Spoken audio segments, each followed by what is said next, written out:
everyone. Welcome back to the Player Coach Podcast. I got a special guest, a close friend of mine, Jamie Schaafsma. Again, he's got a 15-year pro career. He player coached, he won championships at the East Coast level and at several other levels. Again, he was our captain. And thanks again for coming out here, Jamie. Thanks for having me, Baps. So again, we were on the phone before, and I want to get everyone just to a clear look at your career, and just again, you got to play in Europe, you got to play on the coast, you played everywhere, and so just kind of give everyone a timeline of when you started and how you finished all the way into your 15-year career. Yeah, so I like to start off by just when I ever explain this to people, I was a bit of a late bloomer when I was like 17, 18. I grew really late, so I went from like playing junior B, and I had a really good last year, and I was really hoping to get a scholarship, but I feel like I had a good year my last year, and I wasn't really on the radar for any universities. So I did get a letter in the mail from a team in the Netherlands, which I thought was so weird, but I'm a Dutch last name. They were just looking up junior players in Canada with Dutch last names and seeing if guys would come over and like finish the season. And so I replied like, I'm playing my last year junior. I don't want to leave right now. And I was hoping to get a scholarship. So that year it never panned out as far as school. And that team, contacted me again in the summer and said, would you be interested in coming to the Netherlands and playing pro hockey? And I didn't really even know there was pro hockey there. I didn't know what to expect. But there was another guy from the area. He was from Sarnia that I played against, and they had contacted him as well. So we got talking to each other about it, and we're like, well, this would be fun. Like, we'd go live there and for the experience and make a little bit of money, but not much. And I loved the game, and I just didn't want to stop playing competitive hockey. So my dad was born in the Netherlands, so I got my Dutch passport. That was a pretty easy process.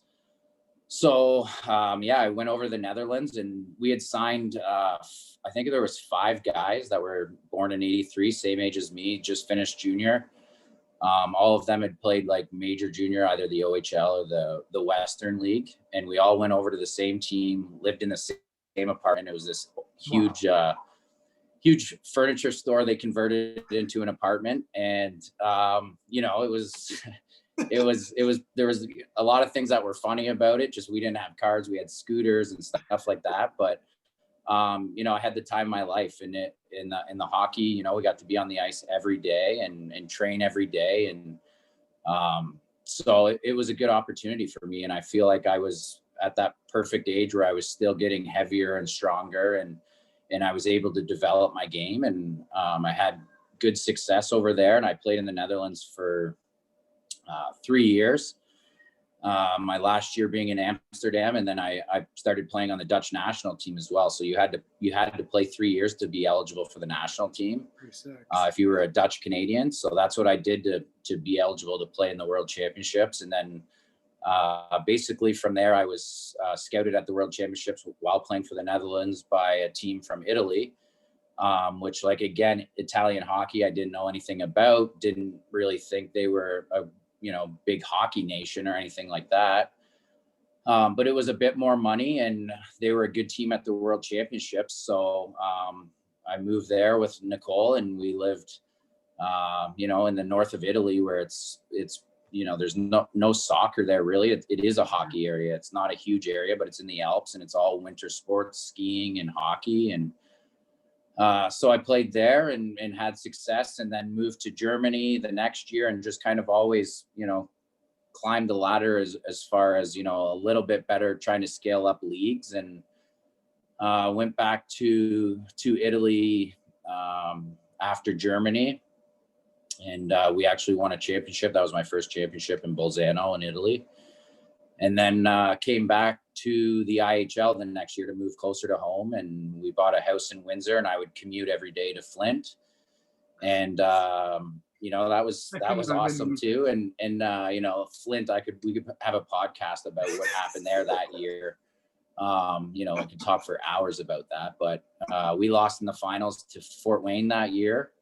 And then I went back to Italy, actually played in the second league in Italy because I got offered like a really good contract. There was only 3 imports.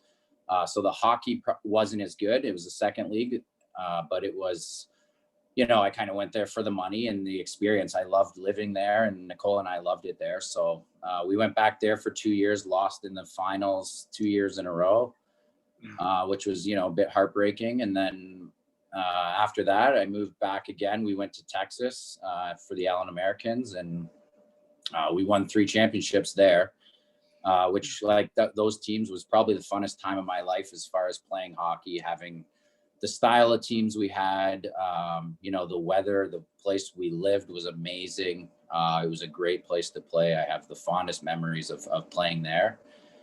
And then, by then Nicole and I had, I think 2 children and 1 on the way. So we wanted to be closer to home, and Fort Wayne had contacted me in the summer and asked if I'd be interested in going there. And, I knew about Fort Wayne being a big East Coast League team, and, a nice, huge arena, fun to play.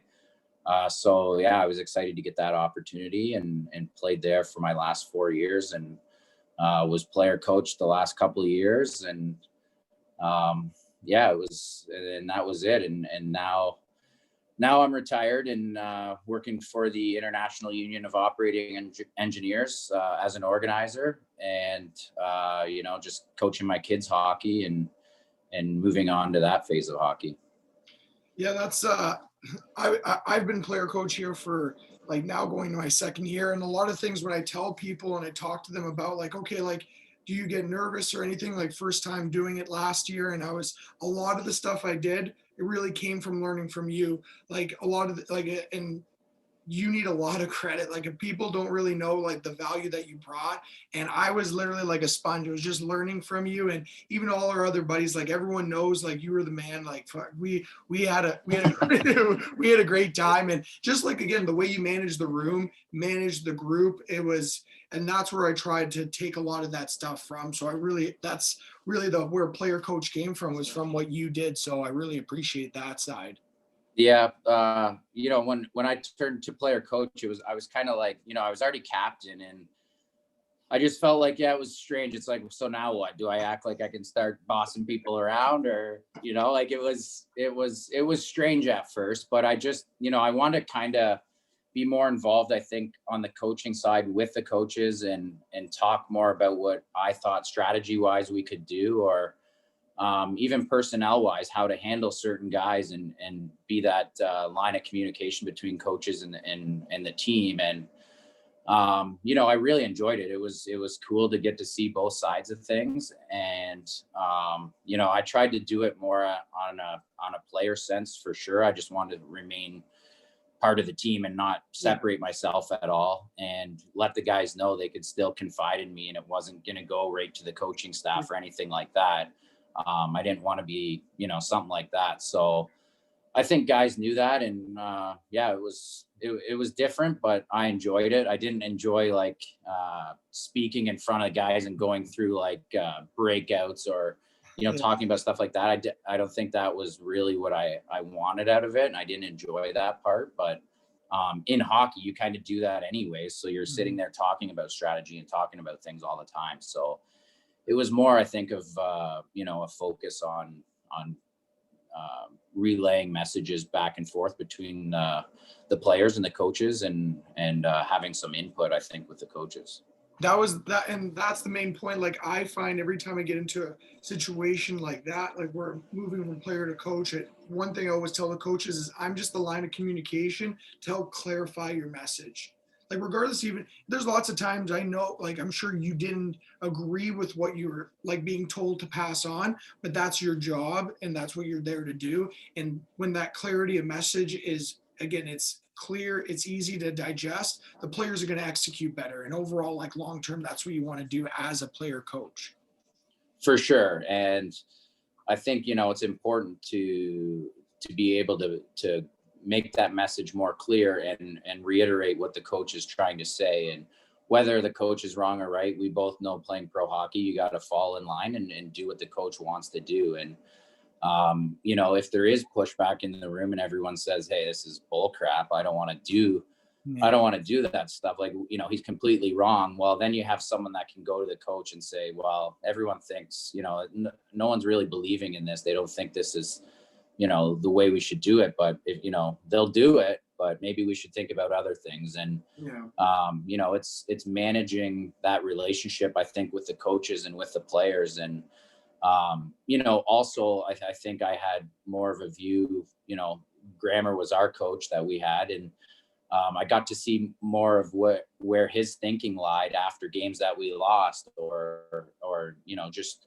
where his mind was at. And a lot of times I couldn't believe how much I saw eye to eye with him. And I thought, what, like he's seeing things the same way I am. And I think most of the team is. And, it's easier to connect the team too, where, you don't want guys against the coach and coach against the guys. You don't want that feeling in the room. So it was easier to manage, I think, bringing everyone together as a group, having that kind of liaison in the middle to just manage the group better. Well, yeah, and that's part of why I think we were able to be so successful. We had that, again, heart-wrenching loss against Colorado. There's not much to do about it. That's a tough one to eat. And that's, again, when you have those final four teams, any team can win it. It's just the smallest little things, especially even you go to a game 7. And but I think that's where you played a huge role in that. And what I wanted to, before we got into the hockey side, I wanted to ask you your thoughts on, you had those 2 losses, those heart-wrenching losses in Italy. How did that help you transitioning into the coast and another team and helping them win 3 championships? Like using that did that play any part in that? For sure. I think so I won in Italy. When we won in Italy in Bolzano, we had a really good team, and it was like, wow, I expected us to win because we were such a strong team. And, they had a history of winning there. And then going to Flint and losing to Fort Wayne, who had a history of winning, that was heartbreaking too, because we had Brian Smolinski on our team and Pascal Rayom. And I remember Pascal Rayom won a Stanley Cup with New Jersey, and Smolinski, I remember saying to our group, like, hey, I've never won. And, I played in the NHL for years, and you guys, probably think I'm just doing this to stay in shape or whatever, but I care. And I really want to have a win under my belt. And so I feel like our team rallied really, really good that year. And we were up against Fort Wayne, who was just such a powerhouse. And, even that, every loss I had was always heart-wrenching, and you're right there and you realize how close those games are and how hard it is to win.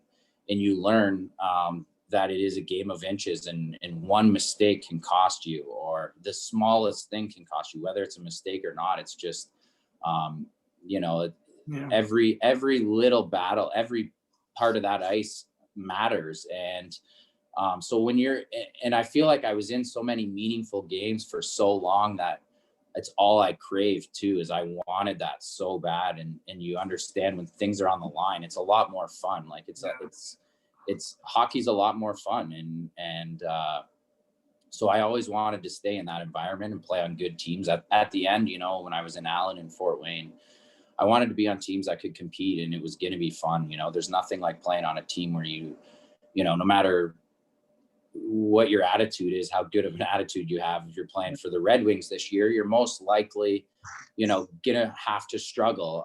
Not saying that they couldn't be a team that, turns it around. They're NHL players, but, at the end, I was always on a team that was competing for a championship, and I loved that. And I think learning from all those losses, and, that time we lost in Colorado, I'd been heartbroken like that so many times, but I saw it in everyone else, and I thought, every guy in this room is going to be so much better for this because of what they learned. But it was heart-wrenching because that group was so close. We had such good guys that you wanted to win with that group and kind of set a legacy within that group in Fort Wayne, and go back for our 10-year banners and stuff like that, just to have a time together. And that was the biggest, most upsetting part of that, is how close we were, I think, as a group, and losing when we thought, we were a good team. And we had a couple there in Fort Wayne where we had some really good teams. And in the East Coast League or any league, you know, it's at those top teams, it's so close, and it's anyone's game at that point. And yeah, you got to find ways to win, and sometimes you just don't. Yeah, no, it learned a lot. It definitely was a great learning experience. But yeah, that group was very tight.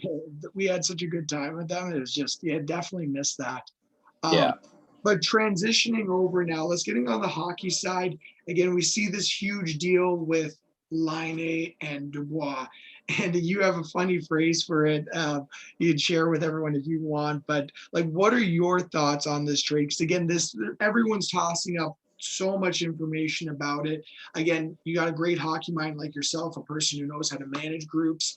What's your personal opinion on the trade? Yeah, I had made a joke that it was a trade of Mel Anoma for Luke Emia, as in two cancers for each other, because it was like, yeah, I mean, I don't know those players enough to really say that, but that's what it looks like from the outside, is two guys who, you know, put themselves outside of the team for whatever reason. And, you know, it's not really conducive to winning in my eyes when you're a guy who, you know, wants something personally instead of doing what's best for the grade of the team, even if it's self-sacrifice.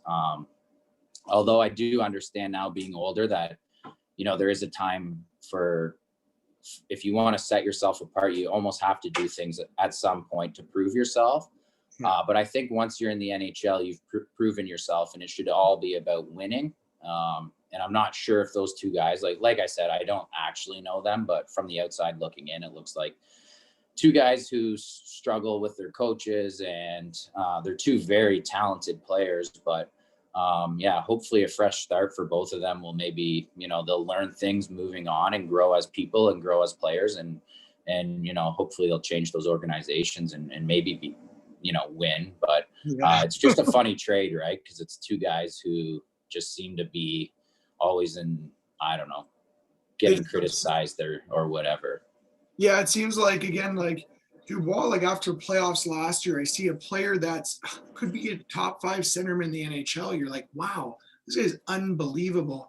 And then you see the 180 this year, and then Laine, you've just seen him in the media for the wrong reasons, whether it's Fortnite or just not caring. We've all been there.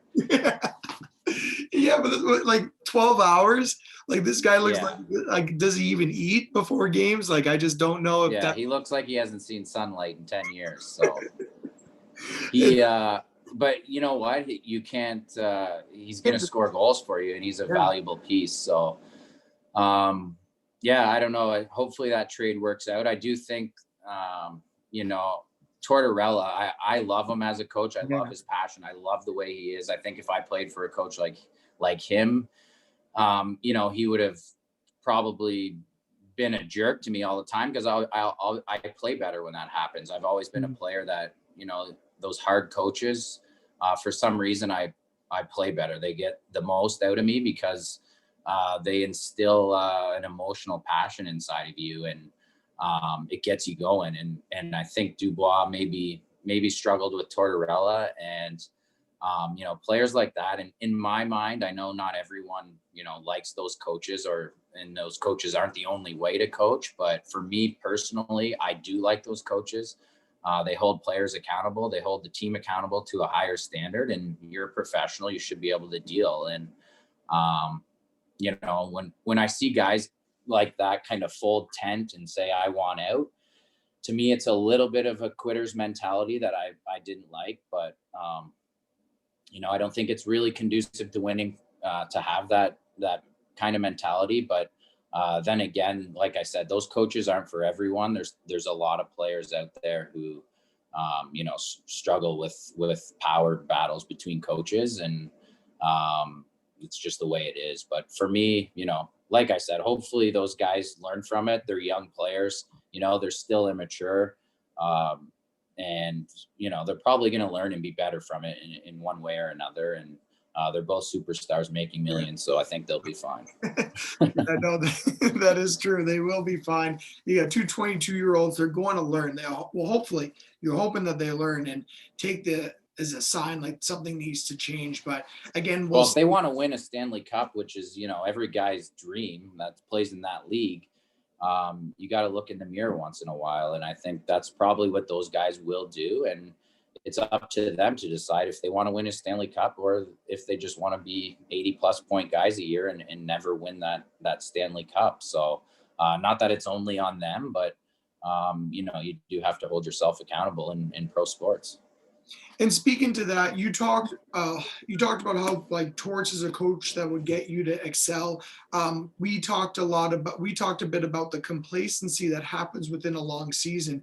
Can you explain how that, again, whether it was with Allen, Fort Wayne, or where you see a coach like Torts or Maurice, that they would be able to alleviate that issue that tends to happen? So Steve Martinson in Allen is the craziest coach I had. And I don't say crazy loosely. He was a scary man and he was demanding. And but he's won a lot and he knows how to win. And he wanted to eliminate every mistake every player makes, which how hard is that? Like, Yeah. it's a game of mistakes and every player is going to make mistakes. And he was there to let you know you made a mistake. And if you do it again, you weren't going to play or you're going to get an earful. He just held you to like almost a perfection standard, which, it's almost impossible to be a perfect player, but that's what he wanted. And it worked for him and it worked for our team. And the team that we had was full of, we had a lot of talent. We had a lot of toughness. And I think we had a lot of mental toughness. And that's why we found success. And, he was a huge part of that. But I've seen him break players down and some guys, move in and out of there that just could not handle him. Mm-hmm. And I understand it, like, because it is, when you're around a guy like that for such a long season too, it wears on you and you're always second guessing in the back of your mind. Like, am I going to get traded? Am I going to get cut? Am I going to get released? Mm-hmm. You never are comfortable. And I think, as much as it's not comfortable to be uncomfortable, it works. And, I saw it work for 3 years and I was definitely one of the guys that he was hard on for sure. Like people would be like, how do you put up with this? Like he just berates you after a shift and you don't say anything. And it's like, wow, I probably made the wrong choice. And like, it didn't really bother me. Like I didn't emotionally get hurt and go home and like cry myself to sleep over him yelling at me. I didn't lose sleep, but it made me think about hockey more. It made me think about the game and want to do better. And, and like I said, that's not for everyone. I think, it works for some people, but I do love Tortorella's passion and his winning at all costs. And that's the mentality you have to have in my eyes to win, is kind of a winning at all costs. And if that means sacrificing yourself for the team in some way, whether it's ice time or blocking shots or, just whatever, not going out and having as much fun for a few weeks because you're focused on the game. I think that's important. And, those coaches are going to tell you that's what you have to do. And some people just don't like, having a coach that's like that. But, there's other coaches, I think, that are players coaches and they say the same things and still get you fired up and they understand it and they can handle you different. I think if I was a coach, I probably wouldn't be anything like Martinson. Yeah. I would probably be more of a players coach that talked to guys, had open lines of communications, Yeah. Could pour my heart out to them and tell them what I wanted and how bad I wanted to win. But I think I would also be good for a snap show when it was needed once in a while to get the guys going and see how emotionally invested you are. See, like what you described there is like, I talk about the sweet spot, like that sweet spot. You can be in development when you're developing a player, something's challenging enough, but not too easy. Kind of like what you're saying from a coaching standpoint is finding that sweet spot between, okay, I'm going to be here for you. I'm a player's coach. I'm going to help you. But hey, what the hell are you doing, man? Like, Yeah. And I think that's super important. I think you hit the nail on the coffin right there. Yeah. And I think that is a fine line to be in that sweet spot, because if you start thinking this coach that's super hard on you, you're just another number and he'll trade you the next day. I think it is tough to play with that, where with Martinson, like I knew he was always yelling at me or, pissed off at me, or he could use me as the whipping boy, to maybe get everyone fired up. But I knew also that like deep down, he liked me as a player, and he thought I was a good player and respected me because he demanded so much out of me. So I had a peace of mind, like this guy doesn't want me gone. He wants me here, but he wants me to be the best I can every night. If you go the other way where you think this guy doesn't care about me, he will trade me next week and doesn't care about me, my family, my girlfriend, anything like that. Well, then, that's kind of, it's a little bit different. So I think the coaches that find a way like to work that relationship and build that trust, but be able to, kind of see you as a person, but also be, demanding of you, which is, the job. I think that's not something everyone's great at doing, but if you are, I think you become a really good coach. And you talked about something that I've experienced personally is when the coach is yelling at you and sometimes berating you, if you can find a way to take away, okay, he's not being personal, he's trying to get the best out of me, it actually flips the whole script and you're like, okay, he actually cares, he's invested. So I like to tell players, like, if a coach is on you most of the time, they're invested in you. They want the most out of you. I think you should be worried when the coach isn't talking to you. And I've had experience with that where like they just disappeared, and before you knew it, wasn't there anymore. It didn't work out, and you're going like, and now you see the signs. It's like you kind of. I used to think like players always complain about coaches being on them. I'm like, no, I want the coach on me. I want the coach giving it to me because I know that he cares. He wants more out of me, and his expectations are high. Versus when the coach goes silent, something's up. Things are. Well, that, like, to touch on that, I coach like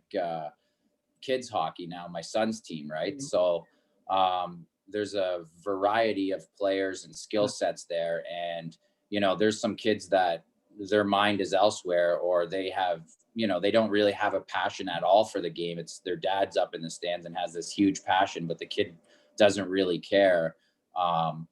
I try to coach everyone, but the kids I really want to coach, or I put a little more effort in, is the kids that want to learn, want to listen, and listen at practice, and will follow instruction and do things properly, and they care. Like, those are people that are kids that are nice to coach, and that goes into pro hockey as well, as when you're older and you're willing to take responsibility for your mistakes on the ice and try to grow as a player. That's what a coach is trying to do at the end of the day, is make you a better player by seeing the things you're not seeing, because that's what their job is at the end of the day. And you got to let them do their job. And, I think you're absolutely right. If a coach isn't saying anything to you, you're either playing the best hockey ever. So it doesn't matter, or he probably is like, this guy's not going to do whatever I say anyways. He's useless. He's just giving up on you, and he's just giving up on you. And that's and sometimes I think that's a huge mindset shift that players like I work with a lot of individuals in season, and these players sometimes take it personal when coaches are on them really, really hard. And especially at like the high school level, you see that like coaches are very hard on them. And I always try to remind them, first off, a lot of these coaches, it isn't their full-time job. They're just, again, this is something that they enjoy doing. Second off, they just want they want you to play better. They're trying to push you. And that's the easiest way to get them for you to elevate your game is, okay, let's go. We need to get better. And like, you take it as it's a compliment versus something negative towards them. Yeah, absolutely. So transitioning from, again, we were talking about the pro game, and how has that transition been now going into minor hockey? Again, you got three boys in hockey, like they're so younger, but they're getting better. Like I said, we talked about Sutter, but even in Fort Wayne, like him and Leo's boy were the most dominant out there. Like they're scoring goals left, right, and center. And so I can imagine 3 years later now is the same thing for him right now. Yeah, no, he's doing well. And I see Driston too, highlights of him, and he's scoring these sick goals. So it's unbelievable. It's funny. It just seems to be you know, I don't know if it's in their genes or if it's just because they watched hockey at such a young age, but they love it, and they find, you know, they're pretty good at it. So, you know, but minor hockey is so much different from the pros. And so that's like where I kind of struggle is realizing you can't have the same mindset in pros where we just talked about. If you're a coach being demanding stuff, like they're pros, they get paid to do that. Where kids, they're there to have fun.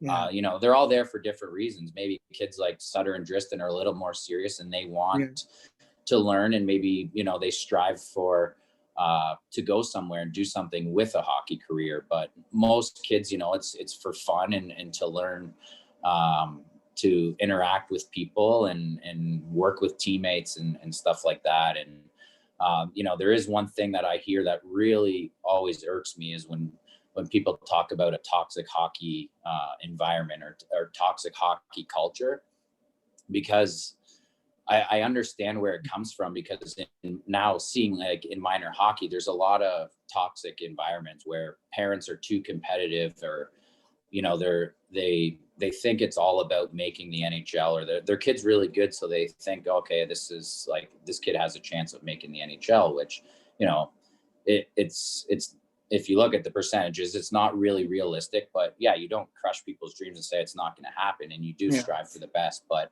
I think parents get a little carried away with, you know, thinking they have to do certain things other people beside them are doing, or, you know, they have to do better than the person that's, you know, on their team right beside them that's good as well. And it becomes this competition rather than a healthy competition. So, you know, there is a toxic environment that I see at the rinks. But as far as like my experience playing hockey, it was the least thing, the furthest thing from being toxic. It was, it molded me into a better person and a better player. And I think even in the career I'm in now, you know, a lot that I learned in hockey and pro hockey has molded me into that person that's able to find success and work well with people. And so I think like, yeah, I don't like when people talk about hockey in a toxic way, because I think, you know, I think it's, you learn a lot from the game. And I have especially taken a lot from the game. The game has given me more than I've given to the game. And, you know, I want my kids to experience that. But like I said, that being said, in minor hockey, it can get frustrating at times. So, you know, I find it even in myself, because I'm passionate about hockey, and a lot of people are passionate. You maybe, you know, you just get into it a little too much, where you need to, in minor hockey, you need to take a step back a little bit. It's like when I think I was explaining to you earlier, if I go to soccer with my kids, or I go to, you know, gymnastics with Sawyer, I'm just a fan. I'm just watching my daughter do gymnastics, and I'm like, holy cow, like, how does she do that? I know nothing about it. I don't even know what it's called, what she's doing. And I can just enjoy it and be a supportive father. That's like, wow, you're awesome. I don't know how good she is. I really don't. And it's better to be that parent that doesn't even understand how good your kid is. And you can just be a supportive parent and raise a good person, because at the end of the day, those values that you instill in your child, of being a good person, or you know, learning responsibility and work ethic and stuff like that, that's what gets you to where you want to be. It's not you know, making your kid go out and shoot 300 pucks a day and say you have to do this to make the NHL. It's like your kid has to want to do that and want to shoot 300 pucks and find it fun. Because the way I developed, like, personally, is because I loved the game from being a little kid. It's all I wanted to do. My projects were on hockey. You know, it was on Wayne Gretzky, or like everything I did. And you know, it's the same for you. Most guys I played pro, we've all talked about this on the bus. It's like, we were hockey our whole lives. It's mini sticks at the hotel. Like, it's all you wanted to do. And that's how you get good. I played so much road hockey as a kid with a tennis ball and on rollerblades that it developed part of my game, because you get hand-eye, you get so many, you know, you learn so many different tricks and moves playing that. And it's playing like it wasn't work. It was having fun. And it was the same with playing pro hockey. Like, we didn't really see it as work at practice. It was having fun, and you're, you know, shooting the shit with the guys and joking around on the ice and in the room. And that was the funnest part, is you wanted to go to that rink every day and have fun. And it made you a better player and it made you a better person. So, that's what I want my kids to get out of hockey is being able to play within a team and handle different personalities and pressures and winning and losing and, maybe even fighting. I hope my kids fight more than I did and maybe get a little tougher than I was. Oh no, I seen you have a couple fights. Oh man, I'll never forget that Kalamazoo fight. Oh man, I remember you were basically on the ground like throwing punches with this one guy. I Yeah, can't I would probably bite a guy in a fight.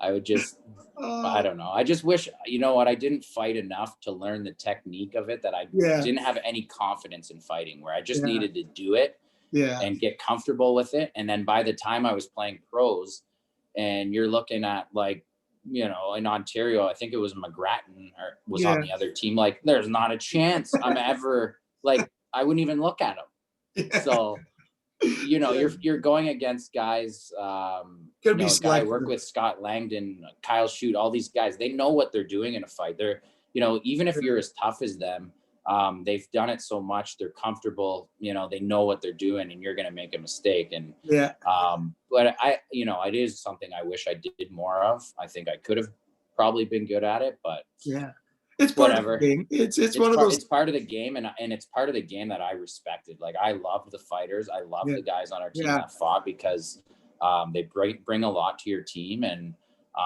I just it fired me up to watch guys fight too. Like, even if they lost the fight, it fired me up more, because I was like, got super emotional about it, and you just wanted to kill the other team all of a sudden. And I always use that as fire. Well, that's the Wayne Simmons. When he got in that fight, first game of the year, like, it shifted the whole momentum. You got no fans, and everyone, I don't think he got enough press about it, but that really did change. That's why you sign a guy like that, because he's not going to score a ton of goals like he used to back in the day, but he can shift the momentum by getting to a fight. Yeah, absolutely. And you could tell he was trying to get the bench going, and sometimes that's what it takes. Like, we talked about having a long season and getting into these slow parts of the season or whatever, and getting complacent. But in those games, with all of a sudden something happens, especially in the minors, it seemed like playing in the minors, there was always like a sideshow going on. And for me, I loved it, whether it was Solar or the Bootlands I played with, and all this, the antics, Garrett Clark, there's some dirty players and some tough guys, and it just fired me up. And if I ever got in a fight, I knew I was strong enough to hold on, but I was never confident to go out and be that guy that would make that change. So now I hear about it from everyone I work with. They're like, yeah, well, I go on YouTube to look up your fights, I can't find any. I get made fun of all the time. Like, I can find 1,000 interviews of you talking, but nothing of you fighting.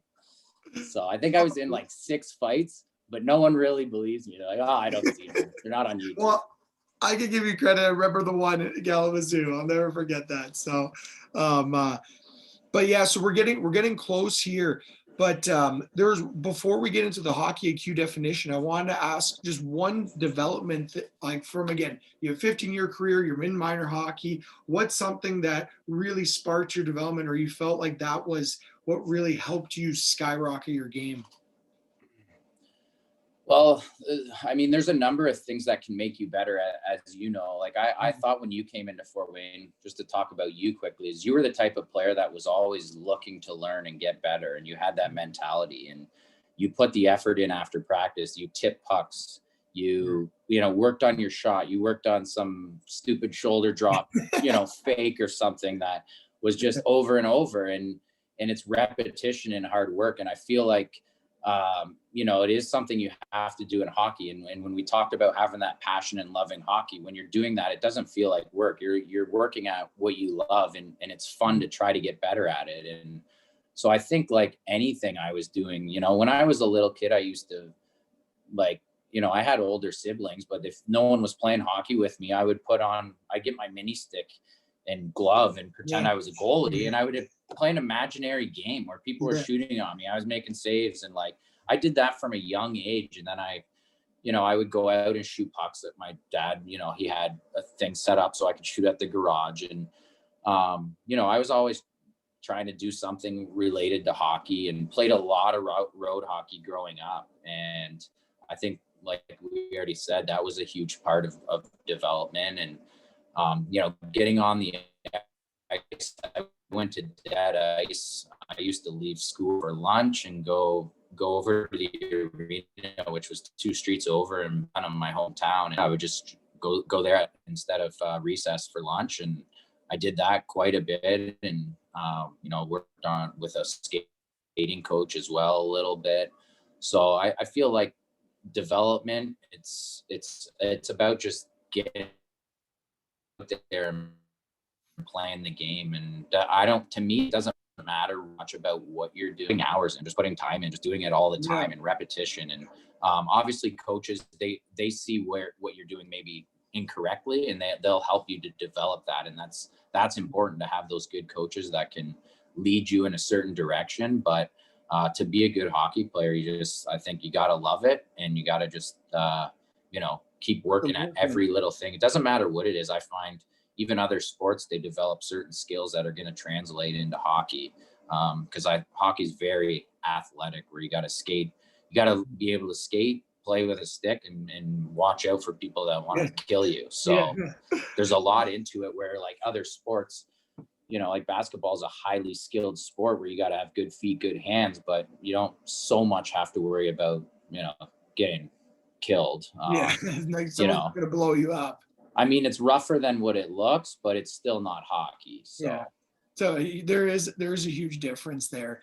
And again, like what I can extrapolate from what you said was really like you at a young age was you just putting the time in, and you got to love it. You got to put the time in, but again, it can't feel like work, because if it feels like work, then you probably need to take a step back, and like you need to have that fire, and that takes time to grow, and sometimes it's not there. It's obviously it's a process, but like a big part of my story as well too, sorry to cut you off, but no. a big part of my story was I was very good at a young age, like where I shouldn't say very good, I wasn't better than everyone, but I played AAA, and I was always playing at a high level, and played spring hockey and did well, and was the captain of my team and stuff. But then when I was 14, 15, I hadn't really hit puberty at that age, and I became the smallest guy on the ice, and all these guys I was like, what's going on here?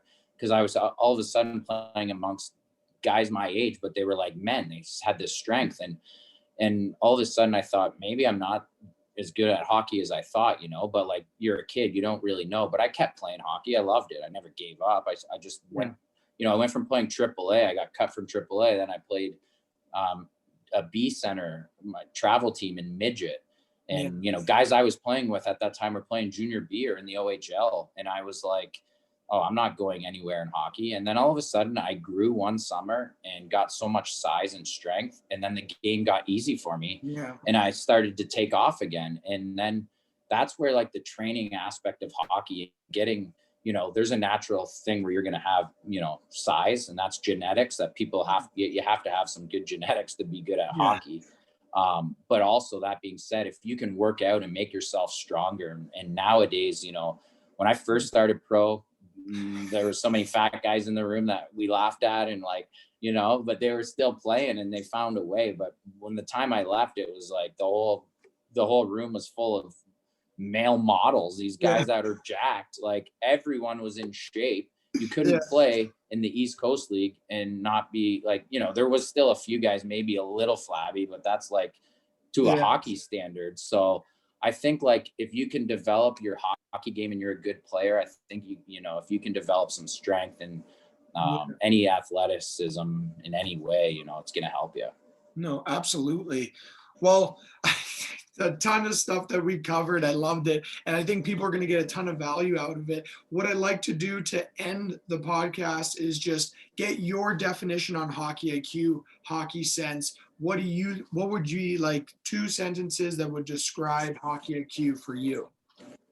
I think hockey IQ is just having the ability to read and react to different situations, and making the right decision in those situations, which there's natural ability, but if you study the game, and I think it's great. Honestly, there's not a lot of people that put an emphasis on it.